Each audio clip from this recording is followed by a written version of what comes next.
To me, what's good is we start going, I feel good. Oh, why should you deserve to feel good? Why? Well, because I am a holy child of God, and I have a holy side, and I started at 100. You know, that was guaranteed me in this class. You know, why would I not do that? Why would I not be? You know, so yeah, to those thoughts, and they are the unjustified fear. They're the fear and the unworthiness that kind of floats down inside of us and pops up when we're tired or at those inopportune times. I mean, I remember that so vividly when we used to have our center in Fullerton. I can just remember this time. I was driving my car and I was feeling real good, and I thought, why should I feel good? That same thing. What's wrong? I got that fear. Something was wrong. And I thought, wait a minute, well, what's wrong? And I went through all these things that could possibly be wrong, and none of them were happening. And then I thought, well, it's almost like a knee-jerk reaction to have this fear, to have this sense of unworthiness. But when we look at it, we go, well, get out of here. You're not worthy of a holy Son of God. But when we don't look at it, the fear does grab us. The unworthiness grabs us. And that's what the Course keeps saying. The darkness grabs us because we're so used to the darkness.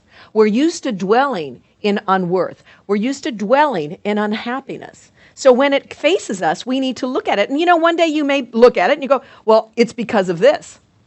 And you may have a seemingly legitimate reason for feeling that way.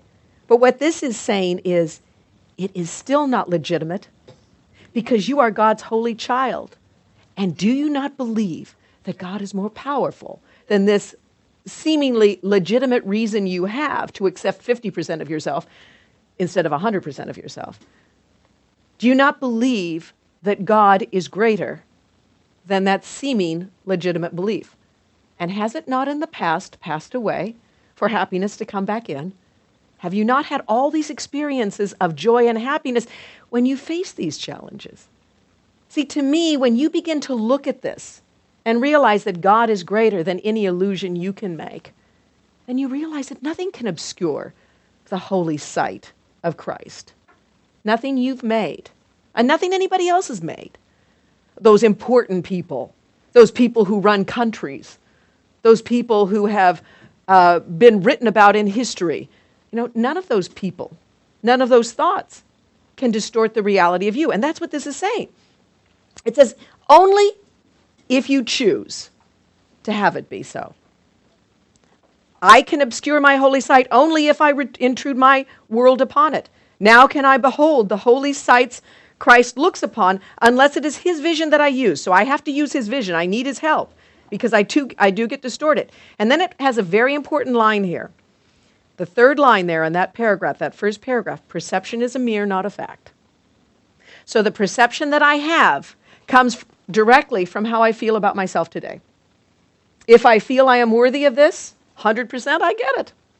If I feel I am unworthy, then that is the world I see. It supports my lack of worth. I've said this before. You know, when Paul and I bought a white car, you know, we think about the color of car to buy, you know, and we thought, oh, white might be kind of we haven't had a white car in a long time. And then you see every car that drives by is white, because that's what you're thinking of. If you want to buy a black car, you're thinking, I might get a black car this time. All of a sudden you start seeing black cars. You'll see where your perception dwells. If you feel unworthy today, you are going to look around and somebody's going to give you a sideways look and you're going to, yeah, that jerk. Somebody's going to cut you off. You're going to notice it. You're going to focus on the unworth. When you're happy today, somebody might be giving you a sideways look and you wouldn't even notice it because you're happy today. You realize you are worthy. And that's what this is saying. Perception is a mirror, not a fact. This world reflects you. That's what the Course says.